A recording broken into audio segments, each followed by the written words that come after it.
be allowed for rape, incest, or deformed fetuses? I am pro-life, and I stand by the platform of the Republican platform for pro-life.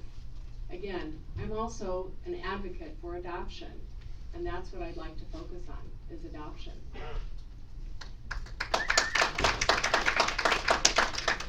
If you look at the statistics, 0.6% of all abortions are from rape or incest. 0.6%. I don't believe that it is correct to base legislation off 0.6%. Also ask yourself the question, should the nature of conception dictate the life of the child?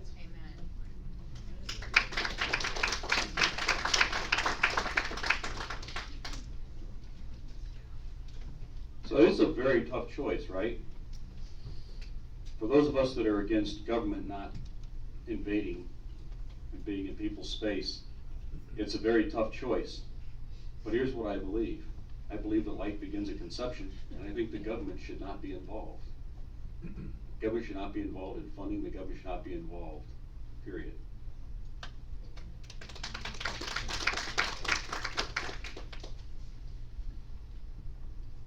I don't think that, again, I am pro-life, and I do believe that life begins at conception.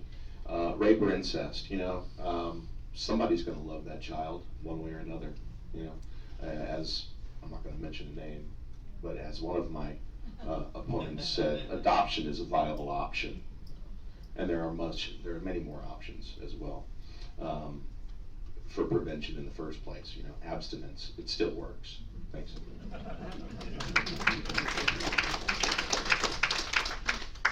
Since when have we become a society that punishes the child for the sins of the father? That's where I've always stood on this. I can't understand, why would we ever punish a child because of something a father did? And is that really the road we want to go down? So I'm against abortion, period, because it kills a child. And I've also said too, if a mother, if we're in a society where people want to make that compromise, it's like, okay, well, if that's the case, if that mother has an abortion, then I think we charge the man who raped that woman with not only rape, but first-degree murder. So at least there's justice for that child. But I will always fight for the life of the most precious among us, from conception until natural death.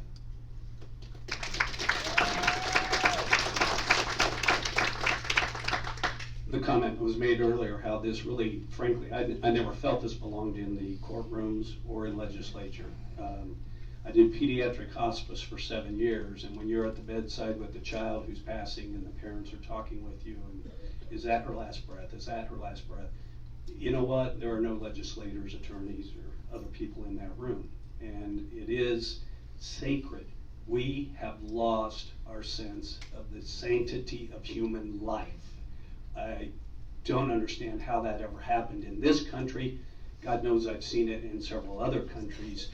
But the fact that we now have several Democrats who even believe that you should be able to kill the child after birth. I mean, we're talking infanticide even. We've got to get back our senses here. It's very logical. As you've heard earlier, God is the author of life, and we need to help that child write their history. Okay, thank you. The next question is for Danny Niederberger. What is your position on continued U.S. military action in Afghanistan? I believe we need to bring our troops home. It's plain and simple. We're done meddling in foreign affairs. It's that simple. I believe in the Reagan administration approach, which is you provide arms and strategic advice, but we never put boots on the ground.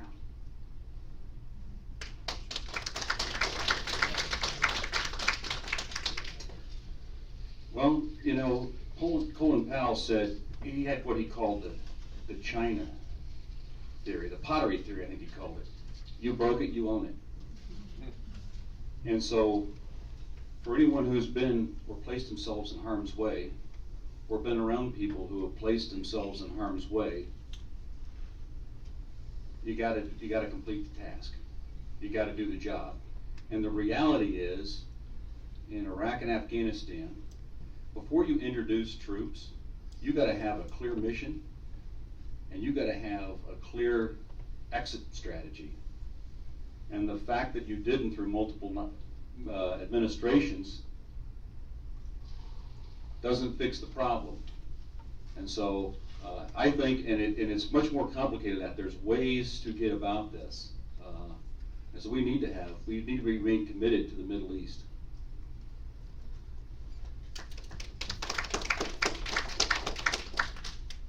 I disagreed with the abruptness of President Trump pulling troops out of Syria so quickly. And I would support a policy where we get out of Afghanistan within the appropriate time frame. Completing a mission is extremely important, but I don't think that the United States citizens know what the mission is in Afghanistan at this point. We need to bring our troops home. I would agree, get our troops home. There's ways to support our allies without putting boots on the ground. Strategically, we can give them arms, we can fund them, we can help them in other ways, but bring the most precious asset we have in our society's life. And I don't think in Afghanistan we need to be there as far as putting our troops there. I will say this, when we are attacked, when we are threatened, if we send troops on the ground, we send our troops to go kill. We get out of the way, we tell them to do the job, take the handcuffs off them, and support them. War is a terrible thing. We should always fight against it. But when that time comes where we have to enter into it, we do it with one mission and one mission alone. That's to kill the enemy so that we can get our guys and girls back home. Amen.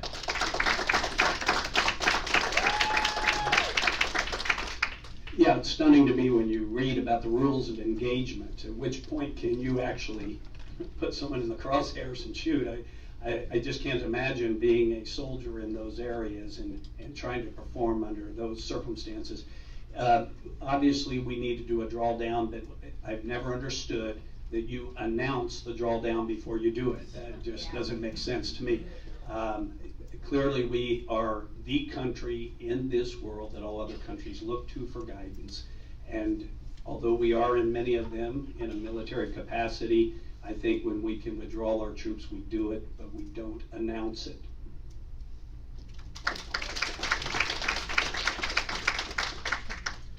We're never going to solve all the issues in the Middle East. However, we have the strongest military in the world. Things go on there that we don't know about, that we don't hear about in the media. What's important is keeping America safe. Thank you to all of our U.S. military, and thank our veterans and men and women serving today. Let's especially thank them during this holiday season. Okay, thank you. Next question is for Kent. What should be done about illegal immigration, including sanctuary cities, DACA, the DREAM Act, and the border wall? In 1 minute. Okay. This is like the final round of Jeopardy, right? Yeah, close. Hey, look, this country was built, this is a nation of immigrants. But what we have going on now is not working.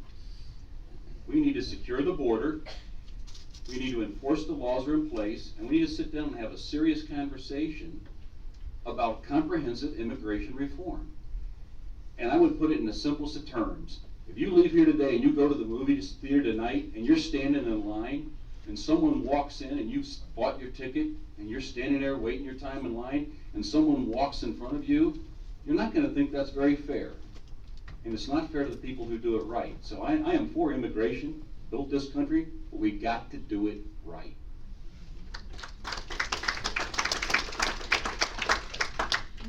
I agree. We allow 675 permanent visas every year, 675,000, sorry. Permanent visas every year.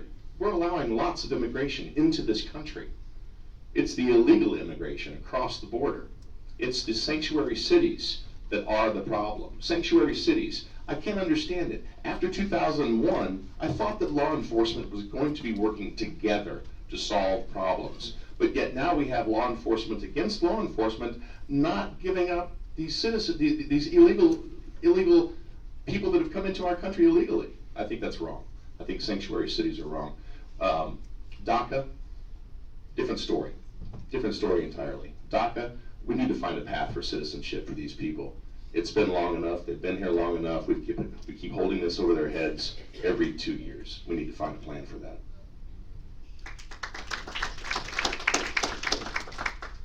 We are one of the most compassionate, generous nations probably in the history of the world, in my opinion.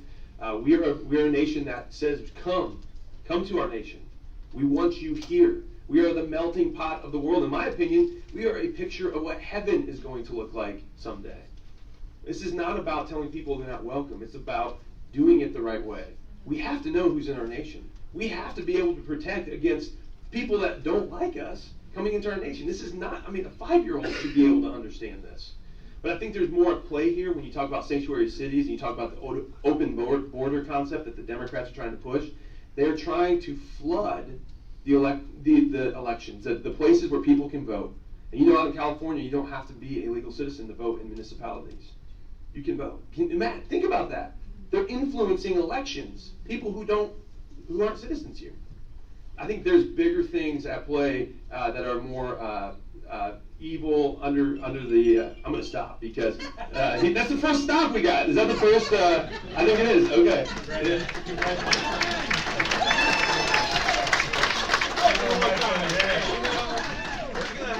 It was gonna happen. You don't have any time to yield back, do you, Micah?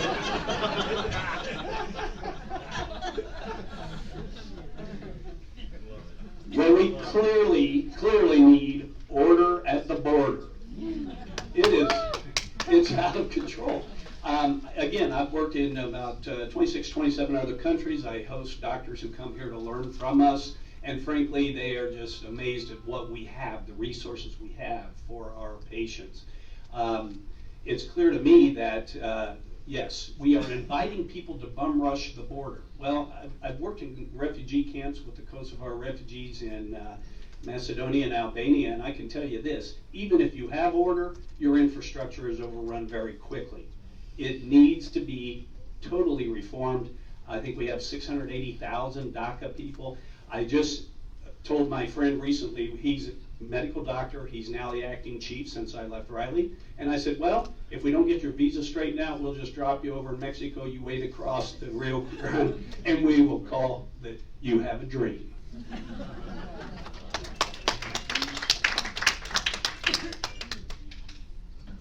We need to build the wall. We need to secure the 2,000 miles between Mexico and the United States. We need to protect the border by arming Border Patrol with modern technology. We also need immigration reform. As a business owner, I understand firsthand how the immigration process works. It's complicated, it's cumbersome, and it's very expensive. We need to reform the immigration process.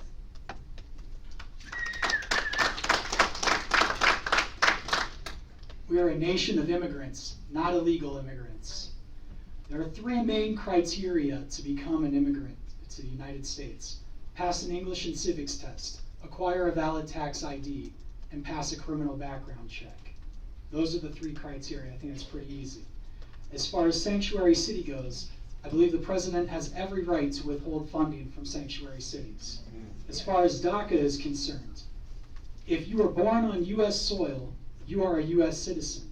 If you are under the age of 18, I'd suggest that we take your family back to where you came from, and when you turn 18, we will recognize that you're a U.S. citizen, but I wouldn't want to separate a family.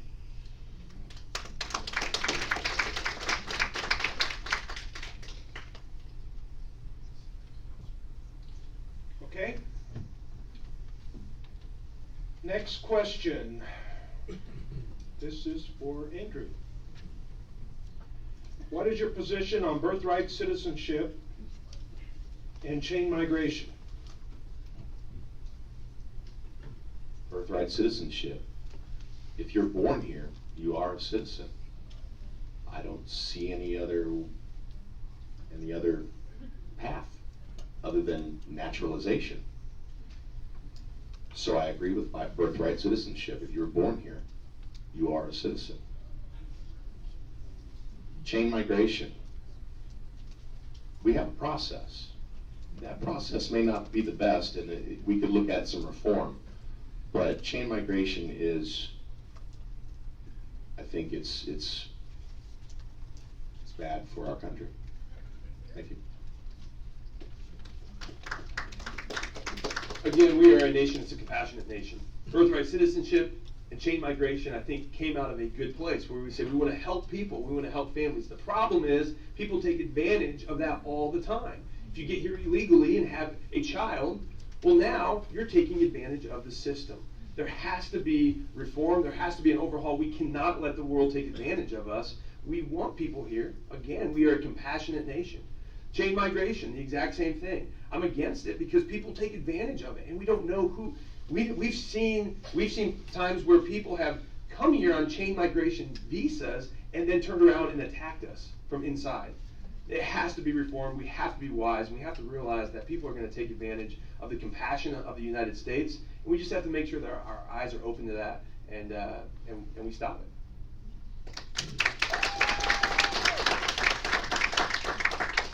Again, underscoring the fact that we are all immigrants, with few exceptions.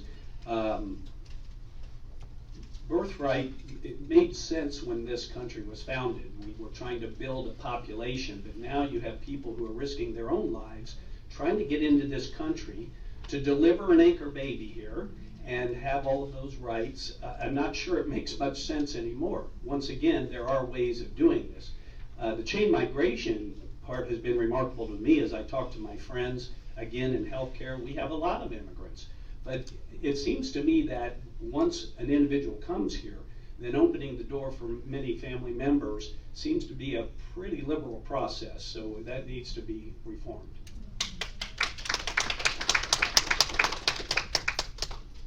If you're born in the U.S., you're a U.S. citizen. It's very complicated with chain migration.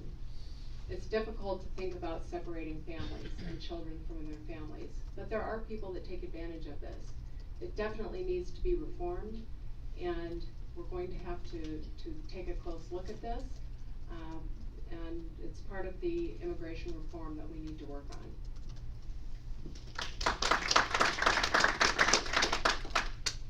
If you're born on U.S. soil, you're a U.S. citizen. It's as simple as that.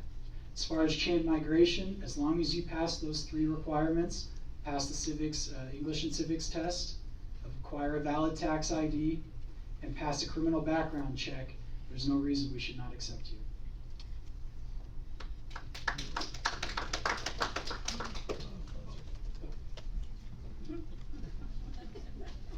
Thanks. So it gets back to what we discussed before, and I agree. If you're born in the United States, you're a U.S. citizen. The problem with chain migration is like all of these ideas that go awry. It requires comprehensive reform. It's not like you're born into a noble family. It's not like royalty. You're born here, so everyone connected with you is born here, or a citizen, just because you're born here and a citizen. So that's why we need to get back to comprehensive immigration reform. Okay,